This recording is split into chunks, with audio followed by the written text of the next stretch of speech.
Alright, so let's move on for the class.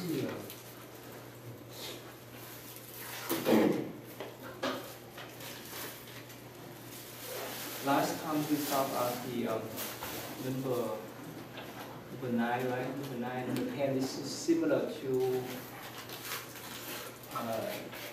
this one, number 4.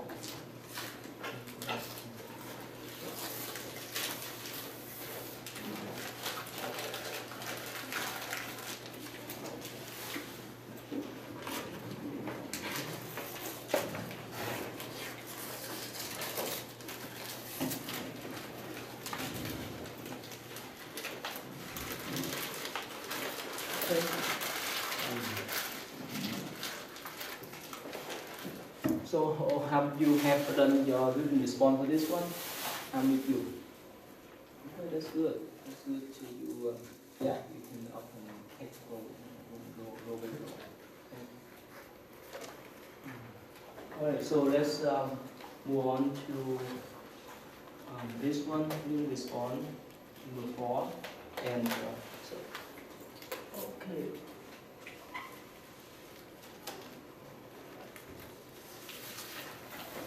In meantime, again, I think that for second time, so you guys can pick up number 5 and pass around. Yeah. Okay, so let's move on to 1. She explains how Ashoka contribution to global spectral Buddhism. We have a lot. On number 1, what would I like to do? What would I like to do first? Number 1. Who volunteer to explain the global spread? Yeah, please. Okay, so Soka was part of the Mauryan dynasty. He claimed his throne in 268 BC. Okay. He got involved into a massive conflict with the kingdom of Kalinga. And then after Soka witnessed the devastation and destruction the war had caused, he decided to convert to Buddhism for answers. Okay. And he became a devout follower, and he sent scribes, ambassadors, and monks all over across the subcontinent of India and beyond his empire to places such as ancient Greece and ancient Egypt to also spread the religion. His son even traveled to Sri Lanka and also tried to spread Buddhism there. Soka built several stupas and pillars and rocks that were Buddhist descriptions of Dharma and pictures of like the middle path that have endured for a very long time.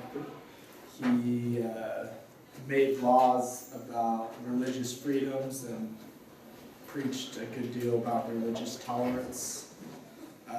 He also went on pilgrimage to where the first Buddha had lived, so he took relics and then built stupas around these relics and made shrines for them as well.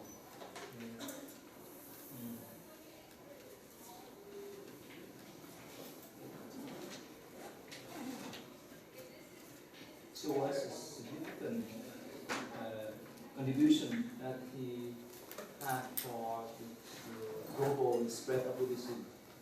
Like he built the rocks and the pillars that depicted Dharma and other important Buddhist principles all over India.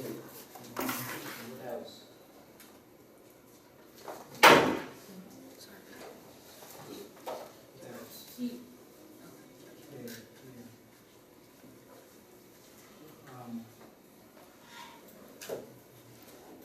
So who else can explain more? A bit more.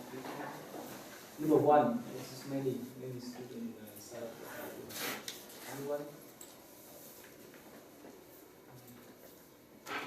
Anyone volunteer? Number 1. And you add? Yes? I guess within his kingdom that he was running, he made sure that his authority followed, I guess, the Buddhist way of life. much treat the people good and be fair.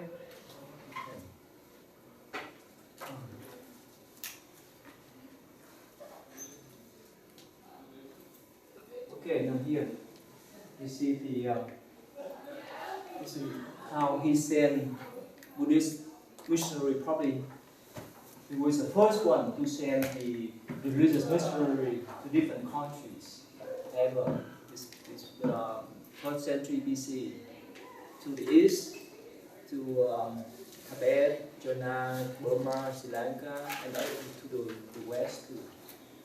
And remember I told you the story about a young boy who offered Buddha descent. Remember I told you? Remember I told you that story? So, but before that, there's not a story about around in the past life. So he was a merchant. So he met a Buddha on the road, and he offered ponies to that Buddha, and he made the vows to become a king of the country. So that's why somehow, because of that vows, and merit he could the Buddhist king later on. So your name is Jesus.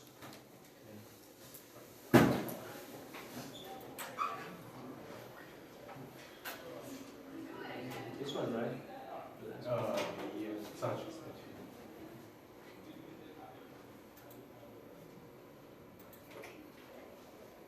This role is so important. Without him, probably Buddhism get limited in not part of India. And because of him, he spread. He helped out to spread Buddhism everywhere in the east and in the west. Anyone like to contribute?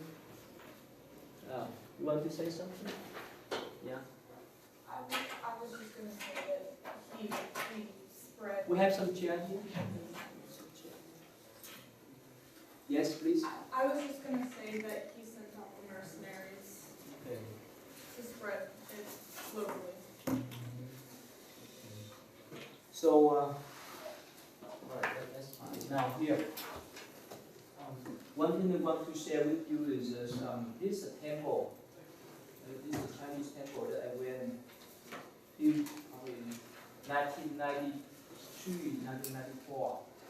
This is the only temple in China that named Ashoka.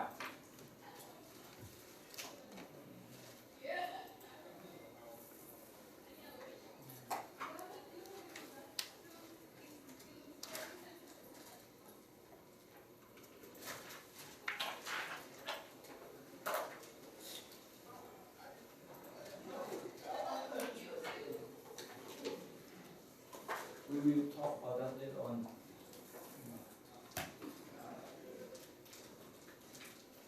This is a temple.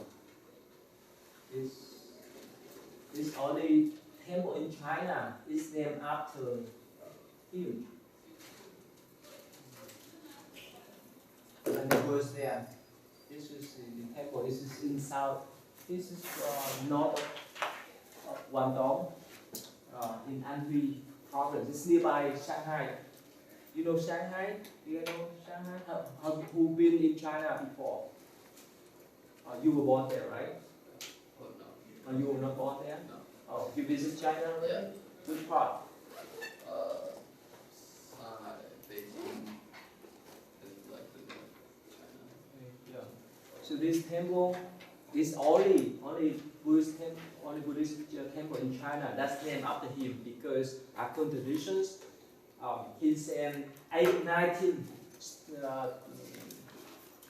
Sarura Buddha's relics to China, and that's where they built a stupa for this type of Buddha relic. So, and even now they recently they let's see.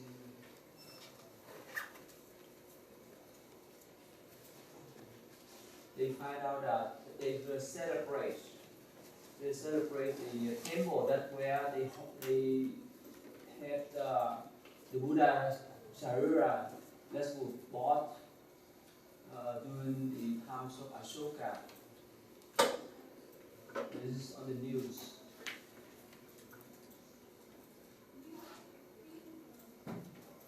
This one here, Ashoka. This is only hundreds. This is the articles. It's last year. I mean, I'm sorry, last year, 2015. They believe that about 19 stupa were built by Chinese Buddhist people when they received Ashoka relics. When he sent the Buddha's relic to the country, it's only 19 places in China, and that's one of them. And again, like I told you last time, the Buddha relic is so important, it's so significant. And here's a state in Xi'an, Hanzhou, and Nanjing. You recognize, right? But most you don't want to know where, right? This is around China. That's where they built the stupa to keep the Buddha relic there. All right, let's move on to number 2. Describes Ashoka, ethics, and pillars around India. Yeah. Number 2.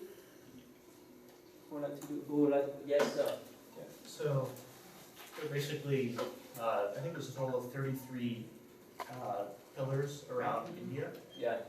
And there were edicts basically declared by King Ashoka that were inscribed in each one. And it was kind of like, it's a little bit like commandments of Buddhism and Dhamma.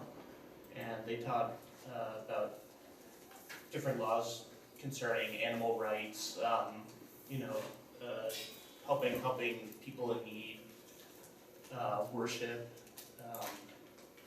and a lot of them have different themes. There were some that, there were a lot actually that were like kind of in the form of lions, like lion shape. I don't remember like each individual one, but there were basically 14 main edicts and 7 pillars, main pillars. For the one who just came here late, I have a special thing to do. This is the Canada. This has the Buddhist notice. This is in painting and drawing. Who came here late? Oh. Oh, yeah. Yeah, can you ask? Oh.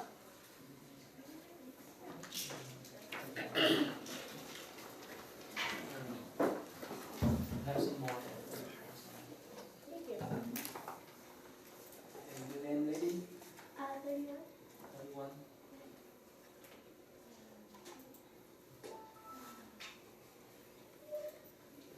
We have some more. Okay.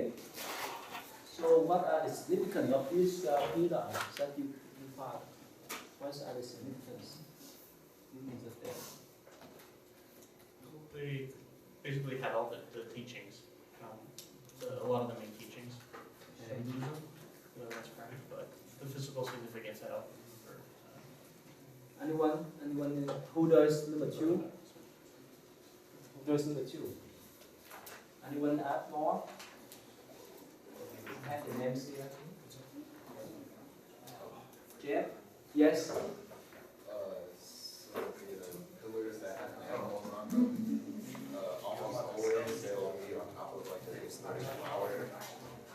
And the flower would symbolize like, the flower would symbolize like even lotuses can bloom outside of like muddy waters. And then above that would be an animal or symbol. Yeah, this is my specialty for you guys. This is the Canada. Thank you. This is for New Year. Thank This you. is Lunar New Year. Did you go to temple? Where? How many?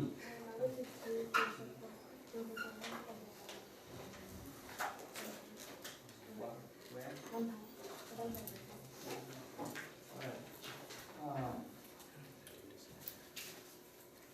So here, so again, here's the stupa where he built, especially the place where the Buddha's holy places, right?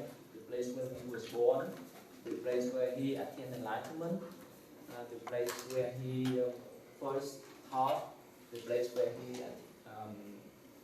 passed away. So this is so important. And it's so wonderful that this idea is somehow still exists up to now. They have the major rock edit and so forth. This one.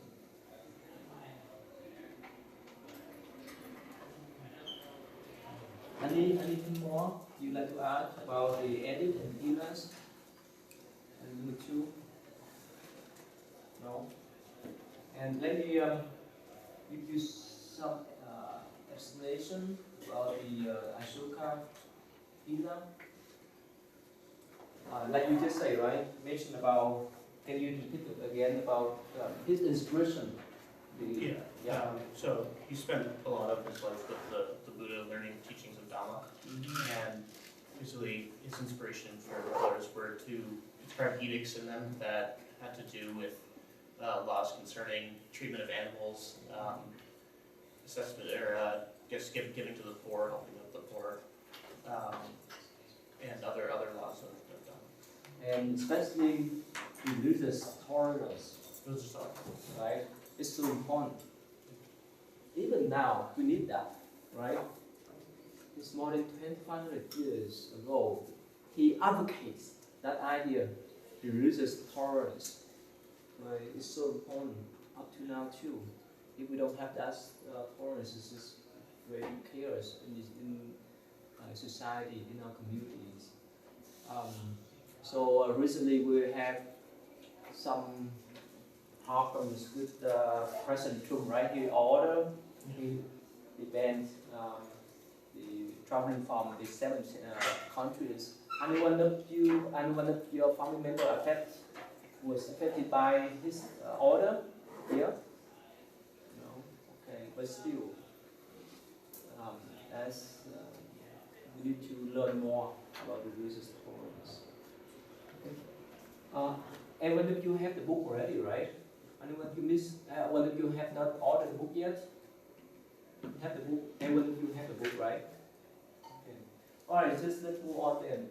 So again, he inspires all kind of teachings that relate to Buddhism, but in most of his inscription, unless he specified that this is the Buddha, Sangha, Buddha teaching, so for otherwise he just talk in general how to treat animals kindly, compassionately, how to help others and so forth. With all kind of inscription that advocates non-violent understanding and so forth. Okay, let's go to number 4. Number 3, describes Ashoka's addresses kids. We have a lot here. Will you volunteer? Yes. Oh. How is going to ask the writer's skill and opposites with his personality before the war, right? Right. He grew up, his ancestors had a way to rule, and he was quite violent. And he was just following how his entire family had ruled for many years. But it took one war for him to see and have a change of heart. After he fought that one war against Kalinga. Yeah. After that, he saw how many hundreds of thousands of people have died, and this weighed heavy on his heart. So he had a change of heart completely. And after that, he just gave all his wealth and all of his belongings to spread the word of Buddha. And he followed through. He bought many places, and he was a big advocate for animal rights. And that's what got him in troubles too among his own people, because they could no longer sacrifice animals as it was a regular practice. Even then, he got in troubles. He was also the one who was planting trees just for shade, and also trees for fruit, just for anyone to get. Yeah, we talked last time, right, about the rest area. Yeah, rest areas too. Yeah. In Canada, who been in Canada before? Do they have the rest area there? Yeah. How they do? Oh. It's similar to here, how they have like different areas, Okay. like along the highways. Probably it's popular in the United States and Canada, not much in Europe, right? Right. They're not really in Europe. After you asked that last week, I thought about it, and I don't remember seeing any Really? in Europe. So we're so blessed. So blessed is, that if we travel around the country, right, you can rest any place for free. Yeah. In Europe, you have to pay. Yeah, when you go to the toilet, I remember we talked about that. I'm so surprised when we went there in 1996, 97. I'm surprised I don't have to pay or go to the toilet. Yeah, and some gas stations they may not allow you to come to, right? You use the toilet as a public place. Anyway, about other one, you have anything to share? We have a lot. Yes. I thought it was really interesting about him how much he influenced so many cultures. And I'm really surprised after reading about him how he's not discussed more within society. Like in the book it talks about Alexander the Great. Well, I think most people know who Alexander is, but I've never heard of King Ashoka before. But I mean, he influenced so many different cultures and countries. Like Sri Lanka is one that, in particular, that was especially affected because they are still known to be dominantly Buddhist. But they didn't have Buddhism before he introduced it to them. Yeah, And it completely shaped and changed their culture. Yeah, he sent his two children, right, Mahinda and Sangamitra. And actually, according to legend, it said that one day he asked a monk, "What is the most value gift that I could give to the Sangha?" That's mean the Buddhist communities, the monastic community. The monk said that if you can offer your children to the Sangha, that's mean become a monk is not yeah, so that's why he encouraged his children to become monks and nuns. So Mahinda, remember we talked about that? Mahinda and his sister went to Sri Lanka. Actually, Sri Lanka religion considers Mahinda as a patriarch, the one who brought in Buddhism to the country. And his sister brought the Bodhi tree. Remember, we know that, right, to the country. And of course, in China, some Buddhist emperor tried to imitate the way that Ashoka did, but they're not successful much like him. He's so powerful. But without this kind of pillars, stupa and so forth, we could not recognize you, right? But anyway, now I have one question about you. In your life, you have sometimes let's say you encounter something or you have done something, and of course you may have read that and it changed you completely. You have that experience?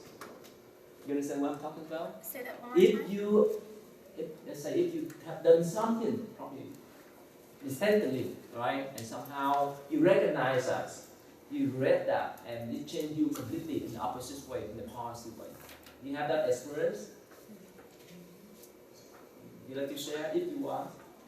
Or if you can miss a word, that's okay. In general, so I think most of us have that type of experience, right? Sometimes we've done something mistakenly, sometimes we have intention, we don't have intention, but still, after that we read that and we train ourselves in a new way, right? So I think whether it's the little things or the serious matter, I think this happened to every one of us. And I think, yes? I think I thought of one occasion where I went to a restaurant and it was right after Christmas. And I was ordering food and the girl behind the counter, I don't know if she was having a bad day or something, but she was not happy. And I said, how can you be so unhappy? And I just decided I didn't like her. And we only had like an interchange of words for like 30 seconds. So after that, I just left the restaurant and then I realized I didn't have the bracelet that I had just got for Christmas. And it was from my husband's great-grandmother. It had value. So I started crying, and my husband said, it has to be in the restaurant.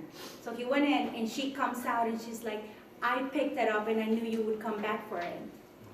And I started crying. I said, thank you, thank you. And she's like, no, it's okay, it's yours. It was here. I told my manager and everything.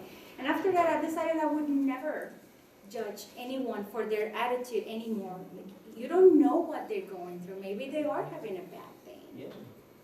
After that, I'm like, no, never again. Yeah.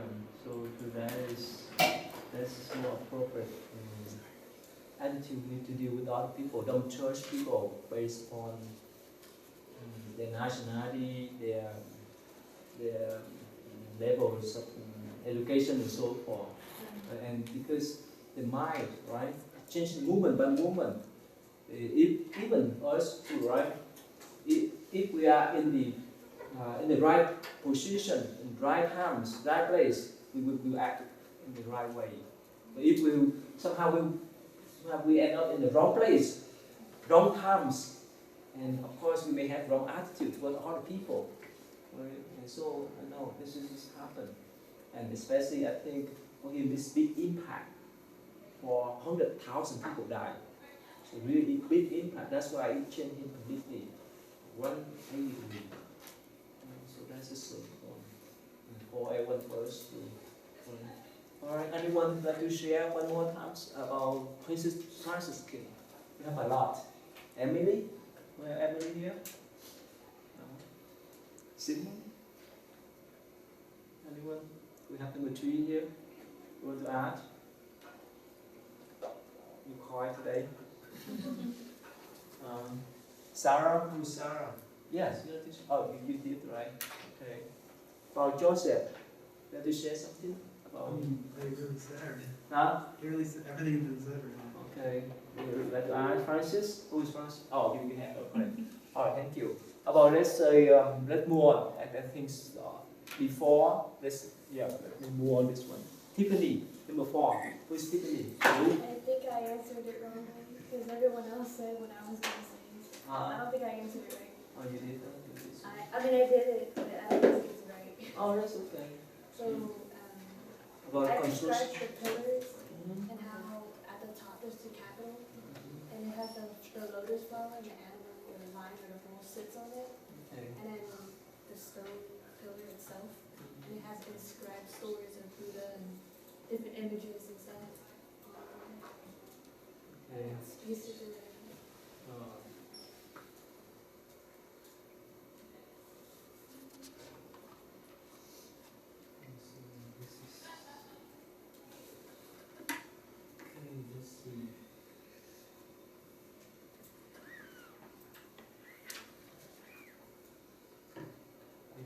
Is that right? Yeah, so important, and I don't know what type of material is that he made for this type of pillar. This is so smooth. stone. Yeah, stone. Huh? It's made Of course, stone. made of stone. But it's so smooth, you see that? Probably in the past, they did by hand, right? They may not have machine that was so smooth, and this lasts 1,000 years. It's more than 25, more than 2,000 years already. This is so precious now. Okay. All right. Now here, let me show you short video clips about.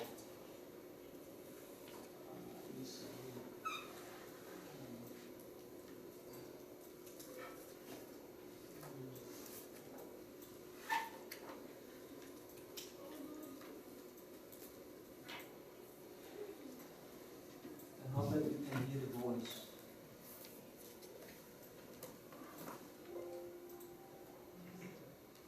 Oh, I'm sorry. Can I hear the voice again? Oh.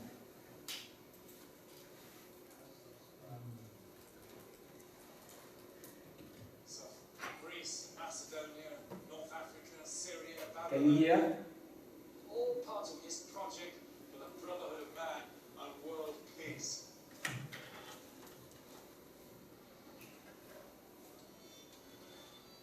And it's fitting that here at the sacred confluence of the Ganges and Jumna, where Indian kings traditionally make great acts of charity to all faiths, Can you its hear? greatest pillar edict still stands today.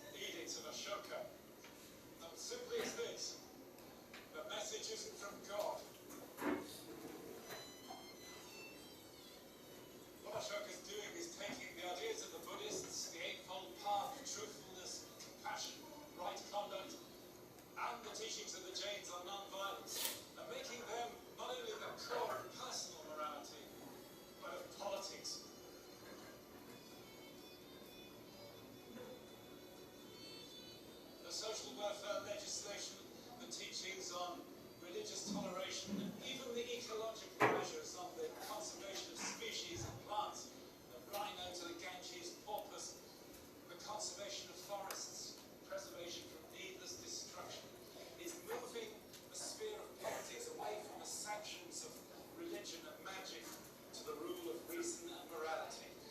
What's on that pillar is an extraordinary product of an extraordinary time, the Axis Age.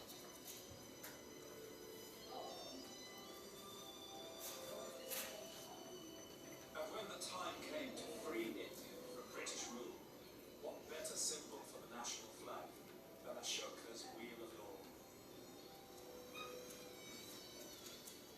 Actually, what I want to mention one thing is, this represents the Buddhist Eightfold Paths that will start on this Thursday.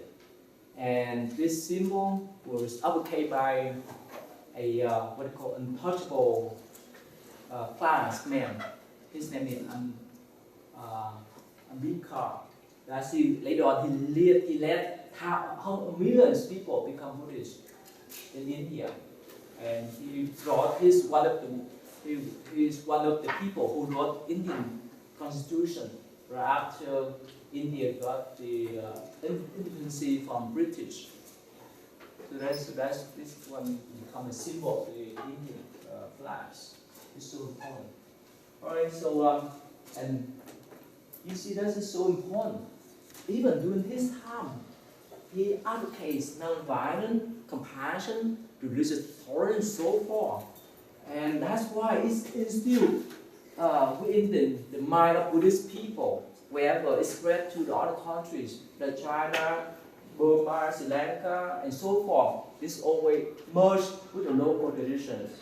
There's no, if you read the Buddhist history, later on we learn, we see there's no much conflict, no much religious conflict. It's sometimes of course, wherever you go, some have differences, but still, most of the time it's merged with the local tradition in a peaceful way, in a harmonious way. That's why in Buddhism we don't have any religious war or holy war. That's under the name of Buddhism. That starts from him, the Buddhist emperor, who advocates that type of peace and so forth. Okay. Now let's move on. Number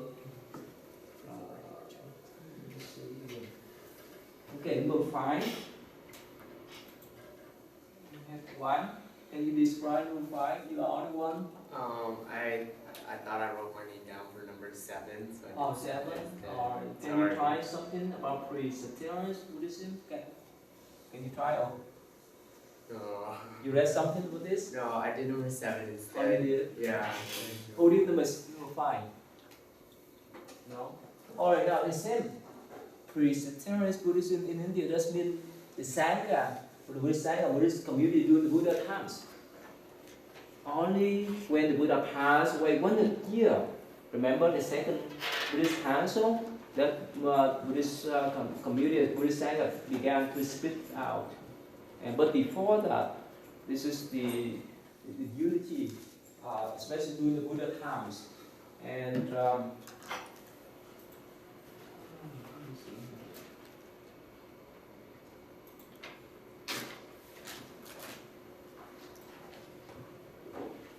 yeah, somehow it's even I told you that don't use Wikipedia, but this is for general information, right? Don't quote it, but you need to quote the reliable source when you write the paper. Again, so this is the time what we call pre-sectarian Buddhism. That means when Buddhism is still in unity, not have divided yet. So it's based upon what we call the Samana movement. Who knows what means Samana? What means? That means the monkhood movement. Remember when Siddhartha he saw the in Indian monk who went on the street to beg for food. That's what he started what we call the homeless movement for. Okay, and it's based upon what we call dhyana, that's mean meditation. Meditation, and it's so important for Buddhist monk. In the early times, they do meditation for every day, and some of them they may have to go to the forest, go to the mountain, go to the river, wherever they practice meditation. Meditation is so important in their spiritual life. Without meditation, they could not be liberated, and even nowadays too. That's what. Like Julia, when we talk about meditation, everything comes from here, from the mind. If you know how to transform the mind, you be free of things, right? Especially if you focus internally. Yes. How often do you meditate? Me, at least 1 hour per day. That's the minimum. And every day, if I don't meditate somehow, like I don't eat lunch. Yes. Is your environment like extremely quiet and dark, or like is it You just don't need that. no darkness? Need that. I feel like it's easier to clear your mind like that. I feel like it would just be easier to clear your mind. With Yeah, definitely. Then like you go to the library, right? You concentrate on your studying, right? Or you find some quiet place. It's better. That's why for the Buddhist monk, the Buddha encouraged, especially for the young monk, and now it's better for them to stay in the secluded place, like the mountain, like the forest for a while. And if their mind is stable enough, if their mind calm enough, they can go anywhere. Yes? So do you feel like a significant difference in your mental health after you start meditating every day? It's like take a shower.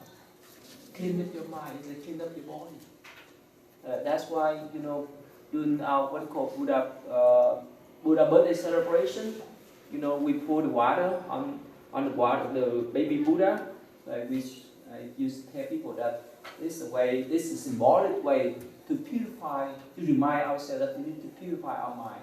It's like to have a shower ourselves. Yes? Why wouldn't everybody want that? Like, why? I feel like life is always kicking you in the head, so like, why wouldn't you want to go ahead and get away from that for a while? Do you need to take a break? Or you need to calm your mind?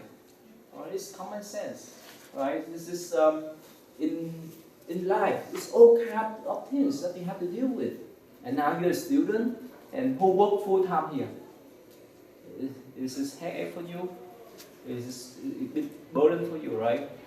You have a lot of stress as a full-time student too. Wow, heavy load for you. How could you deal that? How could you deal with being a full-time student and being full-time employees? How could you deal with that then? Being efficient with my time. Trying to be as efficient with my time as possible.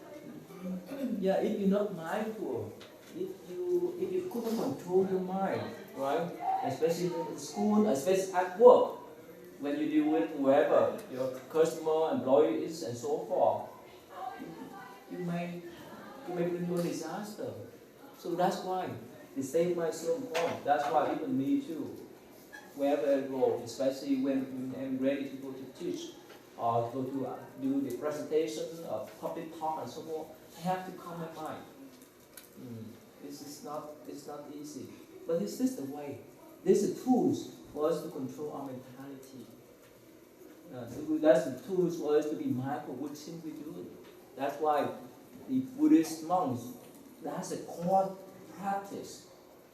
Yeah, we can learn.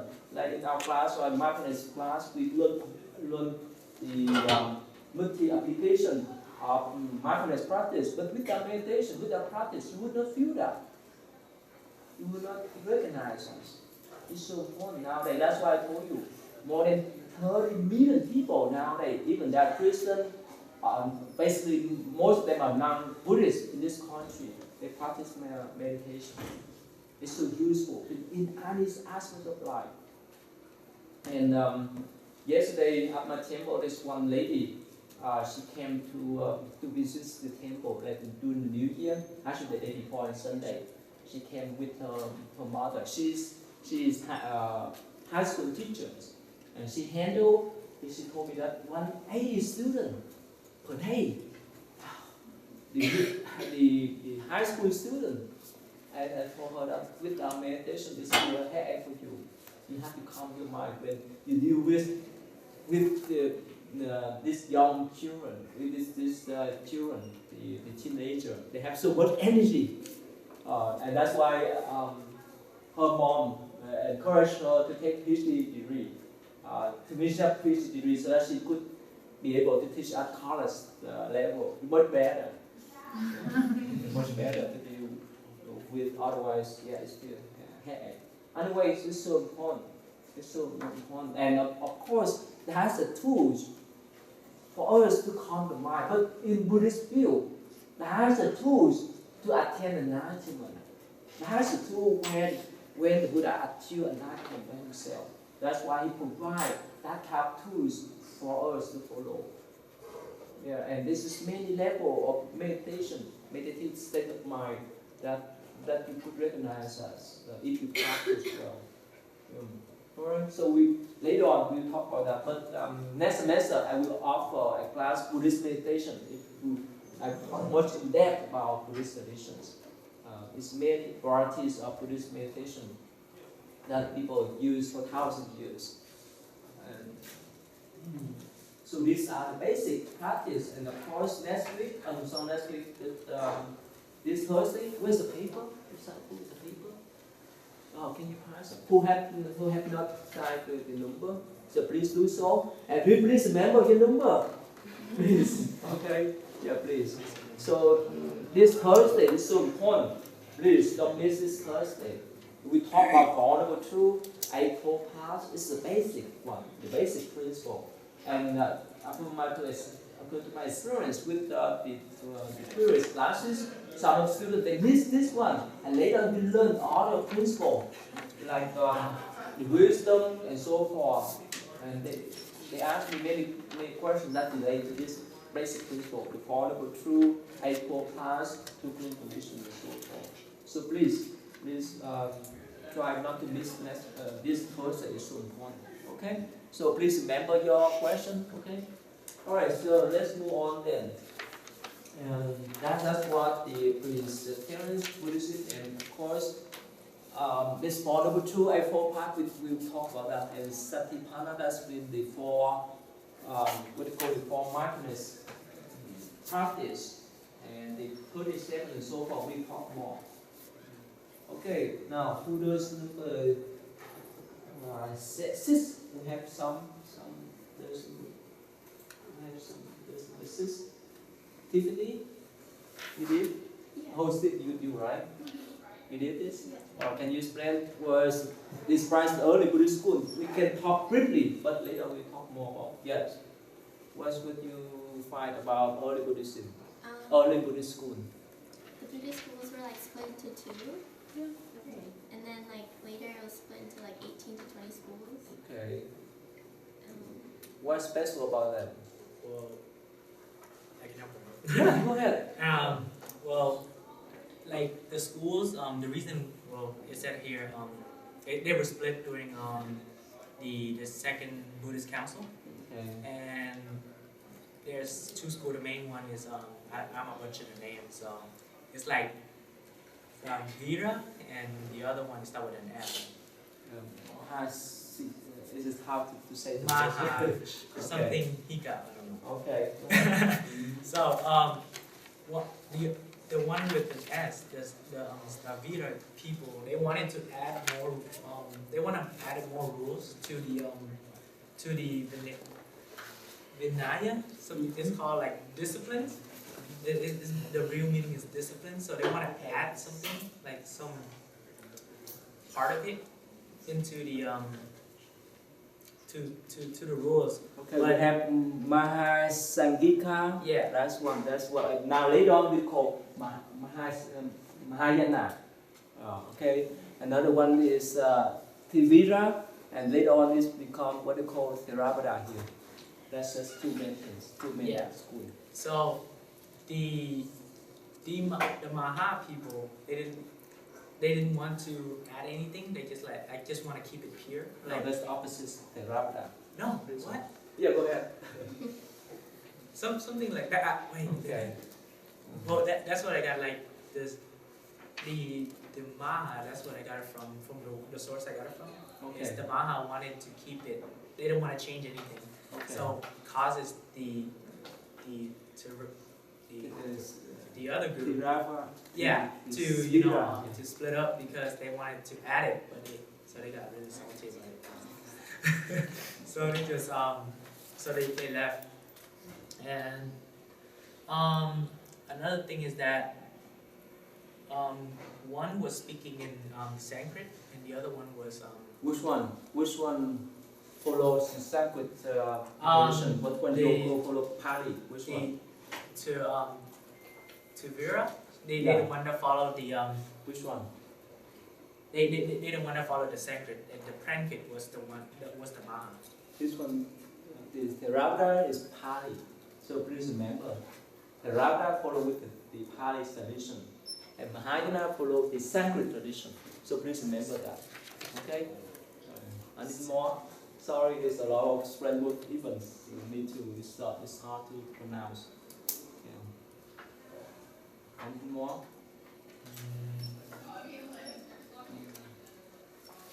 Oh, and they said the scholars said that the Maha teaching, like their Vinaya is the oldest in comparison to others. Anyone does is that number 7? That's 6. And 6, who does number 6? Anyone have more?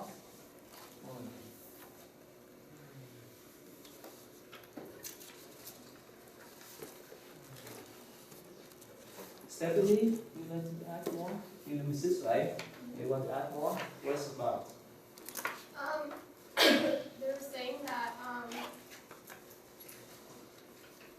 like, through all religions, like Buddhism goes through lots of transformations through the years. So lots of the schools formed after the Buddha died because, like a source said that one of the disciples was like he rejoiced because they didn't have to follow the Buddha's rules anymore. They could be free, and then so that caused a lot of division between them, and that's how they split into like the first initial different schools, and then on they kept multiplying and splitting, and then today in modern time the 4 major Buddhist branches are the Mahayana, the Theravada, the Prajnaya, and the Zen Buddhism.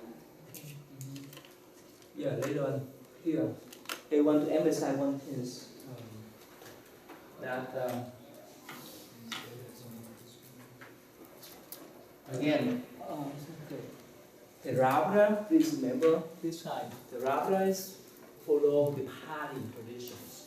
And if you visit some country like Sri Lanka, Burma, Cambodia, and so forth, that's what they call the Southern Buddhist tradition. They follow the Pali tradition. And even the monks there, they still use Pali as a universal teaching, the universal recitation, the chanting among the Theravada or Southern traditions.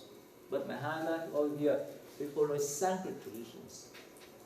So this is the old, the ancient Indian languages.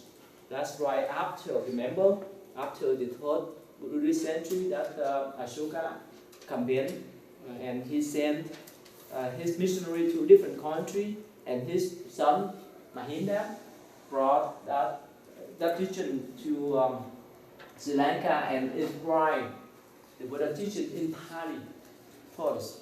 This is in the 1st century BC. Right? I think it was only you guys. Who have done? Yeah, please remember your number. Right? So don't mess up, please. Okay? How about Newton? Newton Lee, you have here? Are you Newton? Newton Lee? Okay. Yeah, so later on, that's why here, you see the word Mahayana here? It's easy to pronounce, right? Mahayana here, and Theravada here. And this, the idea is of Theravada is what we call conservative, Southern traditions. And Mahayana is the liberal or Northern traditions. And the idea for later on, we will explain to you the next question. Let's move on to the next question. Yes. How about Michelle Martin? Are you here? Yes. You done? Who have that? You done? Okay, thank you. Marshall Martin, he's not here, right? Describe early Mahayana Buddhism. Have anyone of you read this part yet? No? Okay, again, let me give you some general understanding about the difference between these two traditions here. Can you read? Can you see?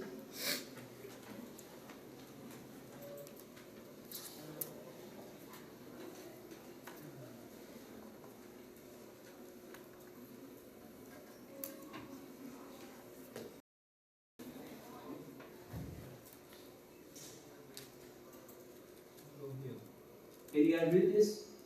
Can you see? That's okay? Alright, here. Here's a difference between the Mahayana and Theravada. It's exploring. Okay, then we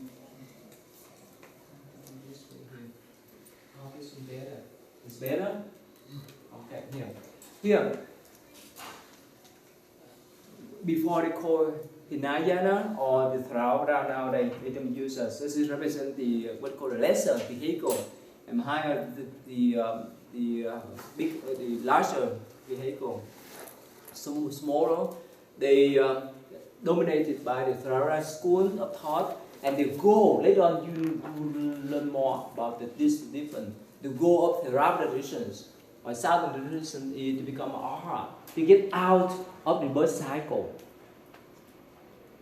That's the purpose, or that's the goal of the Theravada, or what we call Theravadian monks. They cultivate, they practice meditation to get rid of all of mental afflictions, greed, hatred, and so forth, in order to attain nirvana. Did I tell you about the word nirvana yet? What means nirvana then?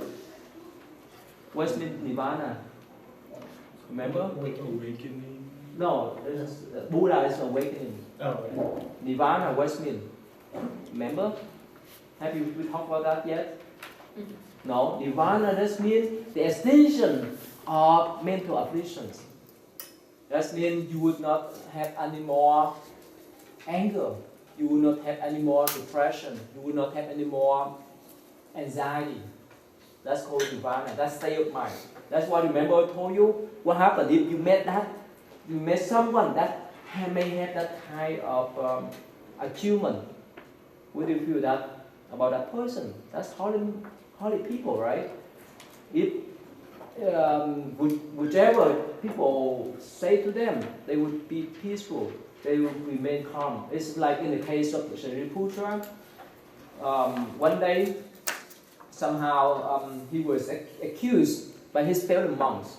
That is so arrogant and so forth. So one day, that time, the Buddha called him, called Shariputra, and that monk came to the assembly, and the Buddha asked, "Did you show your arrogance toward this monk?"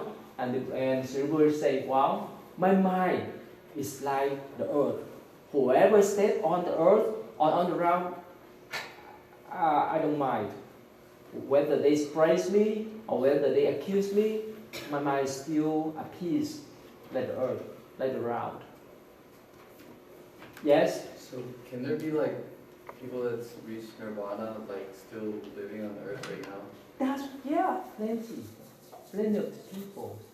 Yeah, if they practice meditation, if they maintain that type of peacefulness, that type of calmness, it's not easy. It's not easy, especially nowadays. We have all kind of technology, right? All kind of temptation, but still, there's some people there. They could achieve the state of mind. And then, yes? I guess I always related nirvana to like the Christian equivalent of heaven. That's different. So if you reach nirvana in your lifetime, what do you do once you die? That's the point. Now here, later on we'll talk about the cycle of birth, right? Cycle of the birth. And like I told you many times, what happens if something wrong with your laptop, something wrong with your car and so forth? Would you use it anymore? Of course you would not use your laptop anymore, but you will find another one. Make sense? But if you don't have any attachment, if you don't have any responsibility for that, you will not need to use that. So there's the what we call arhat, the one who achieve that state of mind, nirvana state of mind. They have no craving, no more desire. They can come in and out, of the birth cycle freely. Nothing to tie them down, nothing, because they don't have any more attachment. But for us, as human, because we have all kind of mental afflictions, we have all kind of attachment of this, like our laptop and so forth, and other people too. Now, yes. I have a question. Like, okay, so what's the difference between being a monk and like, okay, so can you be a normal human being and reach nirvana, or do you have to be a monk in order to reach nirvana? Like, what's the monk? Being a monk is just the ways for us to live in the quiet place, to stay away from the chaos life. That for us, we cannot go out to work. Of course, I come here to teach. It's a form of working, but still, I share my knowledge, my Buddhist knowledge. But monks are not supposed to do business, so that we can stay away from this type of chaos of life, this kind of let's say, when you are doing business, you have to deal with all kind of competition, right? And with that kind of mind, heart in mind, you will not at peace. Yes? Does the Dalai Lama have to reach nirvana before he becomes the Dalai Lama? I cannot speak on behalf of him, but my feeling is somewhere up there. Because I told you, first time I met him, it's like a magnet that attract he's like a magnet attract him with his compassion.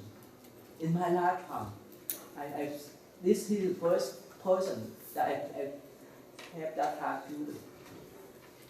Yes? Wasn't he appointed the Dalai Lama whenever he was like 3 or 4? No, 14. But I thought he was a child and they took him.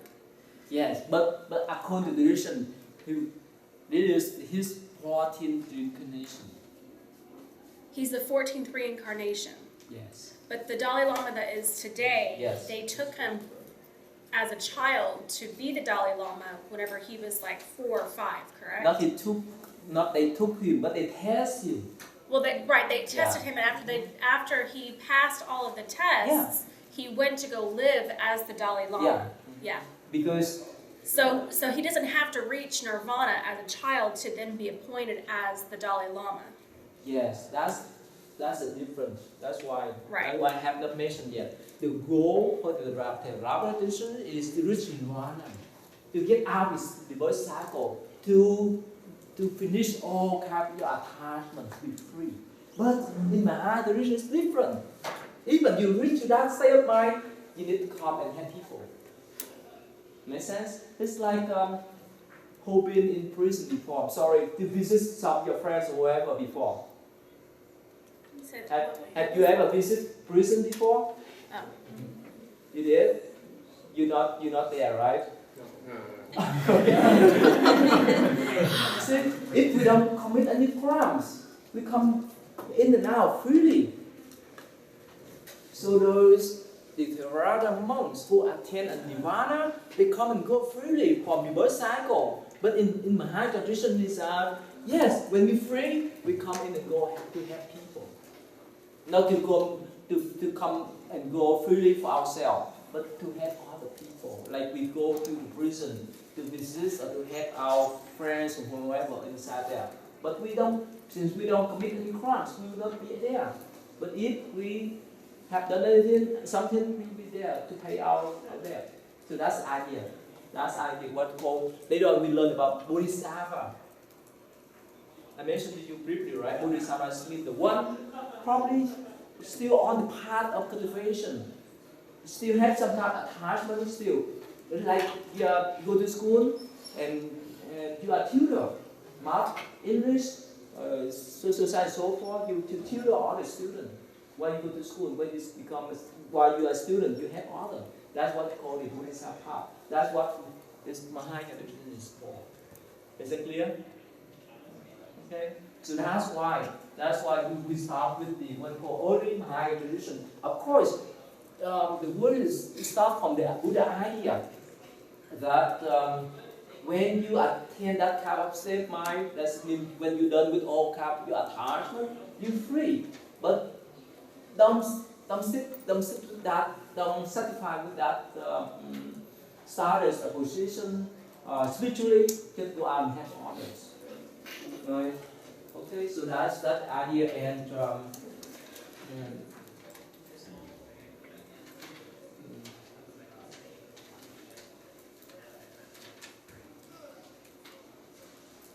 it's just here, and this starts with some special sutra that's maybe different from the Theravada traditions, and that's here. That we call Bodhisattva. Remember, I told you Buddhism is just one who set out to help others while they help themselves. And later we talk about the experience. They mean that means as skillful mean. Like when I think you don't have children yet, right? Not yet, right? Let's say if they have young siblings, right? And if they cry, right? If they still elementary school level, and if they cry because something, you may give them candy, chocolate to cool down. That's a skillful mean. That's a skillful mean of a Bodhisattva. Make sense?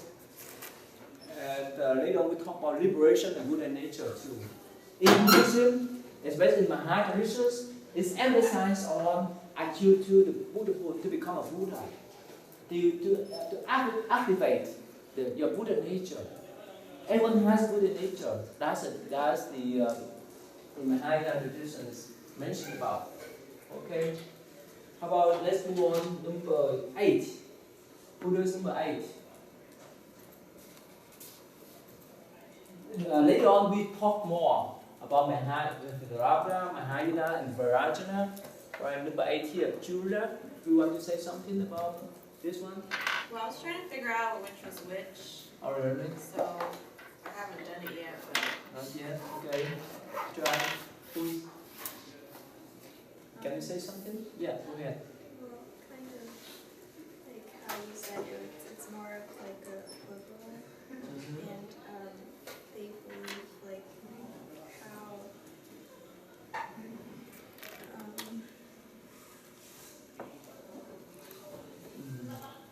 they believe in the prospect of universal liberation from all suffering, and like for like everything like that. Later on we will discuss in detail about this. Let's move on to number 9. Sandra, you here? Jesus, you want to say something? Vajra in Sanskrit is referred to as a thunderbolt in, wait, no, I'm reading wrong. Okay, Vajra in Sanskrit is the weapon of the god Indra, sometimes referred as the thunderbolt. For Indian Buddhists, Vajra is also translated as a diamond, and Yana is interpreted as a vehicle or raft. And then, I guess the goal is to be reborn into the land of, I don't know how to say this word, Sukhavati, by achieving Dharma. If one did not achieve Dharma, he is reborn into a physical reality that we call life. Yeah, that's right. We will study in detail later on here. Can you see this? Can you see it's blurred? It's clear? Again, like I just mentioned to you, Theravada is southern or conservative traditions. Mahayana is liberal and other traditions that talk about the Bodhisattva path. Right? Remember I told you there's this 52 state of Bodhisattva path before you reach to the Buddha, to the awakening one that doesn't become a Buddha. So in Buddhist view, in Mahayana traditions, in Mahayana view, anyone can practice Bodhisattva path. And even the dog, even the cat, whichever beings who help others, we consider themselves as Bodhisattva. And that's the idea why we consider all the founders of different traditions as Bodhisattva. So in Buddhism, there's no evil people because they go different path doesn't mean they're evil. That in Buddhism, that's not the idea. Whoever help other people, that we consider them as Bodhisattva. Even we respect Mother Teresa. She helped so many people, and we consider her as a Bodhisattva. It's no problem. So that's why. And but Tibetan tradition, they follow what called Tantric tradition. We learn later on. That's use mantra. That's what they call the Tantra tradition. The Tantric tradition is invoke the Buddhist power, and we learn more. Like the mantra is like the password of the Buddha, Bodhisattva, the special word that we could invoke that power to help us. Okay, so that's just a different. And let me go quickly about the last one. Who does the last one? This prize.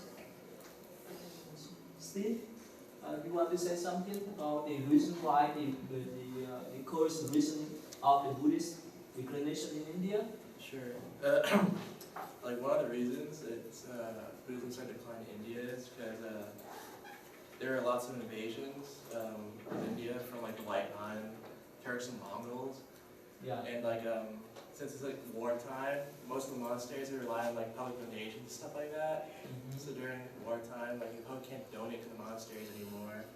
So the Buddhists probably like relocated to somewhere else. Mm-hmm. And the monasteries are located on like big places of land, pieces of land. So when like invading armies come, it's hard to like hold on to that land. So it caused them to move, and most of the surviving Buddhists, they relocate to the Himalayan regions. Yeah. Here. How about the other one? We have one more. Is here one? Two still? No. Okay. Now here, one thing I want to mention to you that remember, because Ashoka advocates non-violence, compassion, no matter what people do to us. That's why, like you mentioned, when Muslims invade northern part of India, they kill thousands of Buddhist monks and nuns. And here's the image of the Muslim general who killed, that's him here. The end of the Buddhist monk in the 12th century. So when he invade north part of India, because so many monks in one monastery, probably hundreds of thousands, and then because they wear uniform, right, the Buddhist robes, and then he thought that's the Buddhist armies, so he went in and killed all of them. And they say that when he went to Nalanda is the oldest university in the world too. That before he killed the monks, somehow he got some kind of illness, sickness that no one in his court, no one could help him out. So he know that the abbot, or the chief monk of that monastery, had ability to cure his illness. So yes, when he went there to talk to him, and somehow he get him some kind of guidelines or advice, and he got cured. And later on, he thought that somehow this Buddhist monk teaches is much better than Muslims, so that's why he killed them all. And he burned the Buddhist library in Nalanda University library for 3 months. And that's what is a big loss, especially for Mahan traditions. He burned the library, most of them are in Sanskrit, for 3 months. And that's why somehow that is one of the reasons why Buddhism is still get lost in India since the 12th century up to the 19th century, when someone came back and advocated build the Buddhist temple again and so forth. Okay, so we talk more about this Thursday, especially this Thursday is so important. We study some basic Buddhist principles. Right, thank you. See you then.